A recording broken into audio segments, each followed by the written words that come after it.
하나님의 은혜가 필요한 하루입니다. 함께 사도신경으로 신앙을 고백하겠습니다. 전능하사 천지를 만드신 하나님 아버지를 내가 믿사오며 그 외아들 우리 주 예수 그리스도를 믿사오니 이는 성령으로 잉태하사 동정녀 마리아에게 낳으시고 본디오 빌라도에게 고난을 받으사 십자가에 못 박혀 죽으시고 장사한 지 사흘 만에 죽은 자 가운데서 다시 살아나시며 하늘에 오르사 전능하신 하나님 편에 앉아 계시다가 저리로서 산자와 죽은 자를 심판하러 오시리라. 성령을 믿사오며 거룩한 공회와 성도가 서로 교통하는 것과 죄를 사하여 주시는 것과 몸이 다시 사는 것과 영원히 사는 것을 믿사옵나이다. 아멘. 찬송가 383장입니다.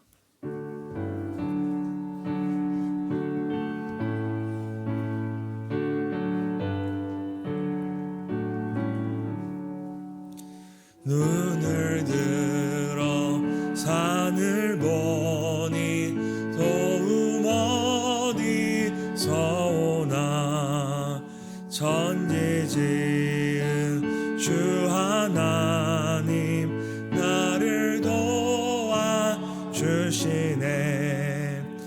나의 발이 실족 않게 주가 깨어 지키며 택한 백성 항상 지켜 길이 보호하시네.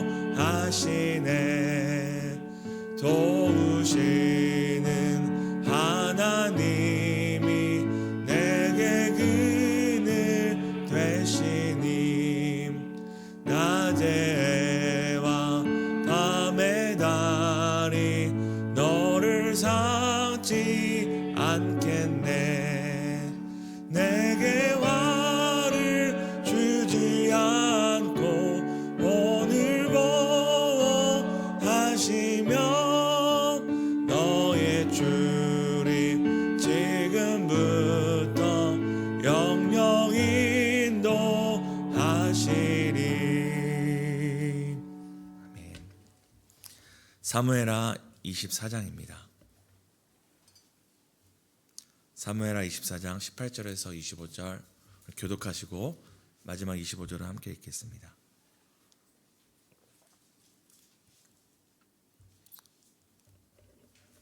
제가 먼저 읽겠습니다. 이날에 가시 다윗에게 이르러 그에게 아뢰되 올라가서 여부스 사람 아라우나의 타작마당에서 여호와를 위하여 제단을 쌓으소서 하매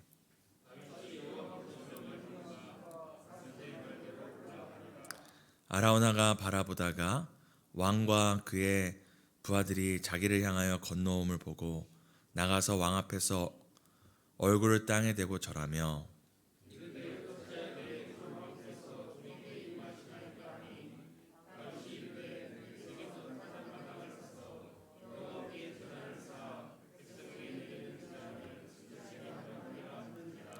아라우나가 다윗에게 아뢰되 원하건대 내 주 왕은 좋게 여기신 대로 취하여 드리소서. 번제에 대하여는 소가 있고 뗄 나무에 대하여는 마당질하는 도구와 소의 멍에가 있나이다. 또 왕께 아뢰되 왕의 하나님 여호와께서 왕을 기쁘게 받으시기를 원하나이다. 왕이 아라우나에게 이르되 그렇지 아니하다. 내가 값을 주고 내게서 살이라. 값없이는 내 하나님 여호와께 번제를 드리지 아니하리라 하고 다윗이 은 50세겔로 타작마당과 소를 사고 그곳에서 여호와를 위하여 제단을 쌓고 번제와 화목제를 드렸더니 이에 여호와께서 그 땅을 위한 기도를 들으심에 이스라엘에게 내리는 재앙이 그쳤더라. 아멘. 지난 한 달도 말씀과 기도로 하루하루 살아오신 성도 여러분 축복합니다. 10월의 마지막 새벽입니다.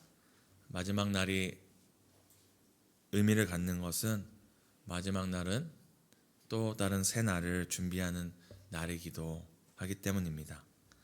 또 오늘은 10월 마지막 날과 함께 마지막 날에 사무엘하의 마지막 장과 절을 살펴보는 날입니다. 사실 사무엘, 저희는 상하로 알고 있지만 사무엘은 서는 사실 한 권이고 원본은 우리가 이 편리를 위해서 나중에 후대에 상과 하로 나눈 것입니다. 다시 말씀드리면 사무엘 하의 끝이 아니라 사무엘서의 마지막 장과 절을 살펴보는 날입니다. 우리 오늘 읽지 않았지만 24장 1절을 함께 읽도록 하겠습니다. 시작. 여호와께서 다시 이스라엘을 향하여 진노하사 다윗을 격동시키사 가서 이스라엘과 유다의 인구를 조사하사. 오늘 우리가 읽었던 18절과 25절을 살피기 전에 왜 그런 일이 있었는지를 오늘 24장 1절에서 17절까지 나타내주고 있습니다. 어떠한 이유인지는 모르겠지만 하나님께서는 이스라엘 백성을 진노하사 치시려고 다윗을 격동시켜 인구조사를 하겠다고 오늘 성경이 얘기를 합니다. 인구조사하는 것이 무슨 큰 죄인가, 무슨 큰 일인가 할 수 있겠지만 사실 하나님 앞에 우리의 행동의 표면적인 행동보다 그 동기가 더 중요할 때가 많습니다. 그저 우리가 예배를 드리냐 안 드리냐, 헌금을 하냐 안 하냐, 봉사를 하냐 안 하냐보다 정말 우리 안에 그것을 왜 하는지가 사실 하나님은 살펴보시는 것입니다. 그래서 성경은 하나님은 외모를 보지 않으시고 그 중심, 원어에 가까운 표현은 그 마음의 태도를 보신다고 말합니다. 이 외모는 단순히 우리의 얼굴과 옷차림이 아니라 보이는 것들이 아닌 우리 마음의 태도와 동기를 살피시는 분이라고 성경은 얘기합니다. 다윗의 인구조사는 단순히 인구가 얼마나 되나, 어떻게 그 백성들을 잘 구분하여서 살필 수 있는가, 이를 위한 인구조사가 아니라 주변 이방 나라와 같이 칼과 병기와 쉽게 말해서 군사력을 파악하는 행위였습니다. 이 행위는 무엇을 의지하고 있고 또 무엇을 의지하려 하는가를 판단하는 것입니다. 쉽게 생각해서 한 성도님께서 이제 마음의 어려움과 염려가 있을 때마다 항상 성경을 피셨었는데 어느 날부터 자꾸 계좌를 보시는 거예요. 오늘 돈이 얼마 있나, 얼마 남았나. 사실 이 자체가 뭐가 그렇게 큰 문제가 할 수 있겠지만 우리 마음에 어느새 하나님의 말씀이 아니라 지금 나의 상황과 능력을 자꾸만 보면서 이제 그것을 의지하려고 하는 이것이 나타나는 것처럼 오늘 다윗이 인구조사하는 것은 단순한 인구조사가 아니라 그 인구와 그 군사력을 한번 점검해보자는 행위였던 것입니다. 보이지 않는 하나님보다 보이는 것들을 의지하려는 조사와 결정이었습니다. 하나님께서는 이 일로 이스라엘과 다윗에게 재앙을 내리십니다.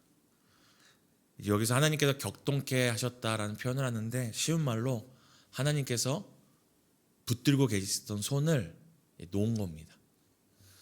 우리 인생이 어떤 인생이죠?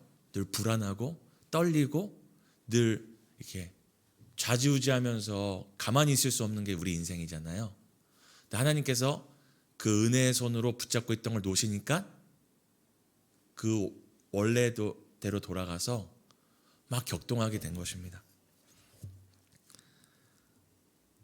하나님께서 은혜로 붙들던 손을 놓으시자 다윗도 이스라엘 백성도 세상 방식에 격동되어서 범죄함으로 재앙을 자초하게 됩니다.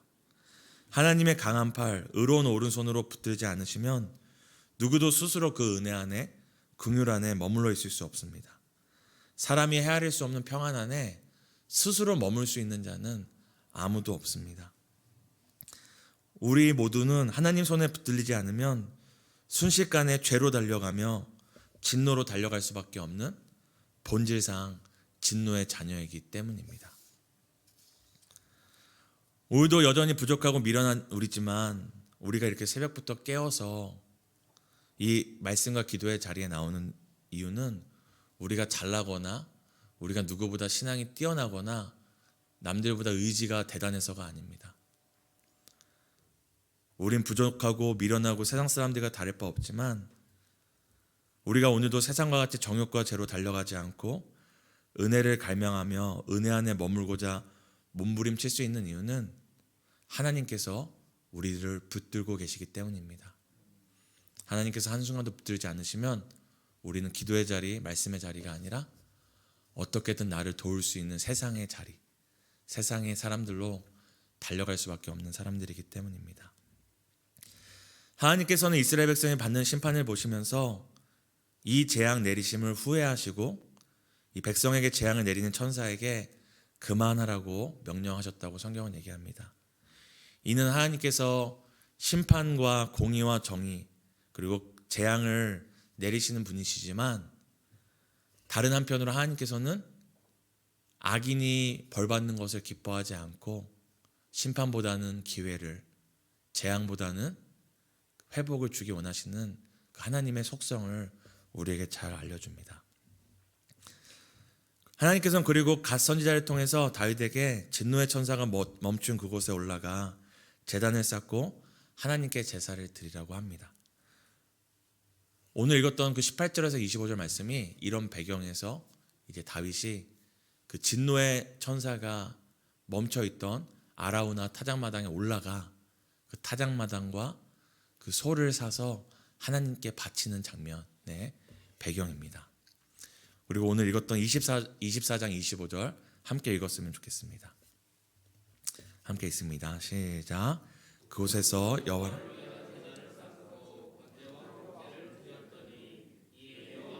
그 땅을 위한 기도를 들으심에 이스라엘에게 내리는 재앙이 그쳤다.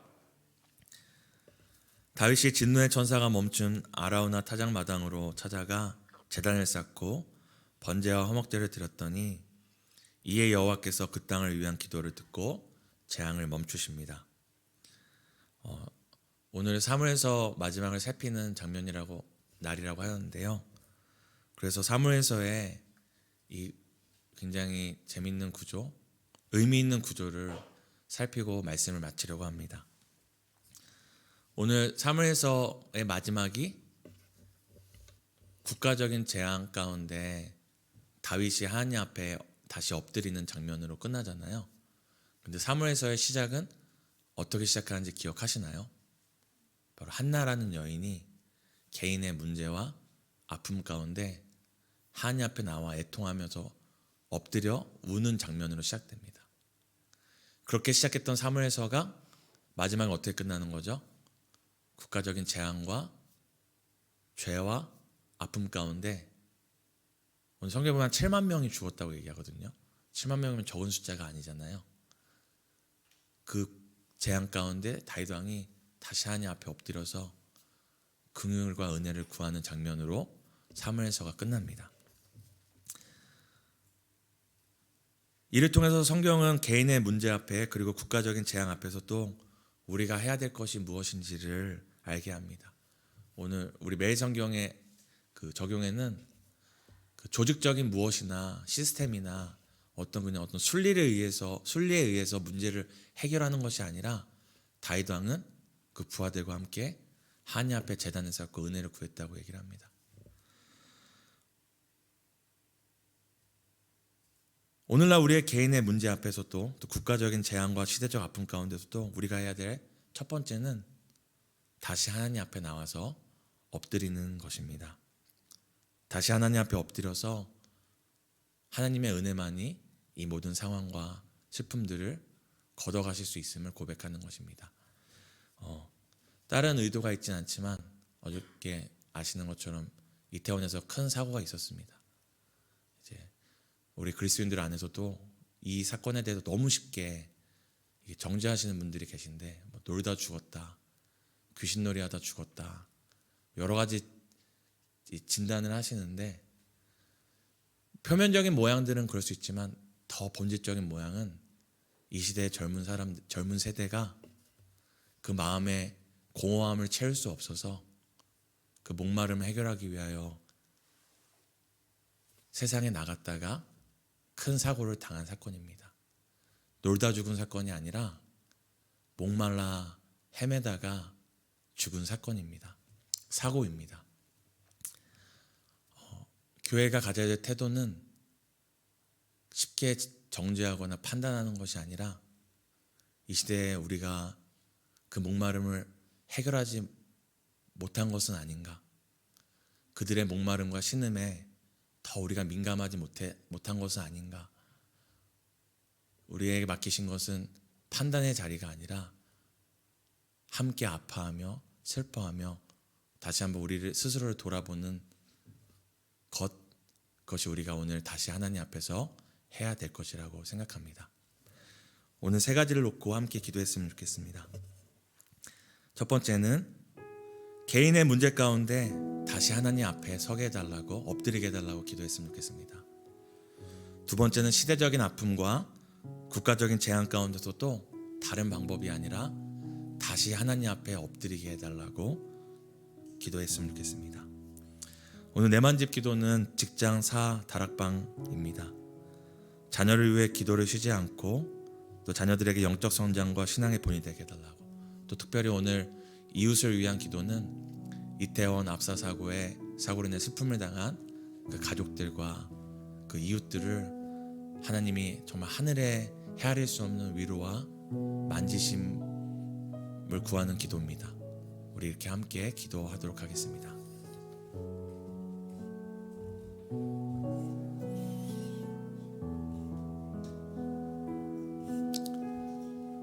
하나님, 정말 인생의 어려운 순간마다 내 앞에 문제들을 보지만 그때마다 도울 일 없는 사람이나 수단과 방법을 찾는 것이 아니라 다시 하나님 앞에 엎드리기 원합니다.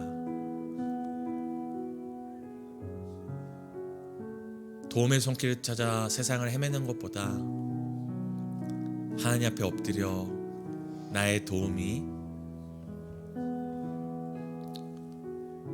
우리의 은혜가 하나님께로부터 오는 걸 고백하기 원합니다. 또 하나님, 시대적인 아픔과 국가적인 재앙 가운데서도 우리가 쉽게 정죄하거나 판단 내리거나 우리가 손가락질하는 것이 아니라 다시 하나님 앞에 잠잠히 엎드리기 원합니다. 하나님의 뜻은 무엇이고 하나님의 마음은 무엇이고 또 하나님이 아파하시는 것이 무엇인지를, 하나님 아버지의 마음이 머무는 곳이 어디인지를 살피기 원합니다. 하나님, 또 사랑하는 공동체를 위해 기도합니다. 자녀를 위해 기도하고 또 자녀들에게 신앙의 본이 되기 위하여 기도하는 사랑하는 우리 성도들을 주께서 불쌍히 여겨주시고, 연약하고 미련하지만 오늘도 주님 손에 붙들렸기에 오늘 하루를 살아갈 수 있습니다. 하나님, 이태원 압사 사고로 슬픔을 당한 정말 이웃들, 부모들, 형제자매들, 정말 우리가 무슨 말로 위로하고 무슨 말로 그 마음을 우리가 고칠 수 있겠습니까? 오직 살아가셔서 죽은 우리의 몸과 마음을 새롭게 하시는 하나님 밖에는 우리의 다른 도움도, 다른 소망도, 다른 은혜도 없음을 고백합니다.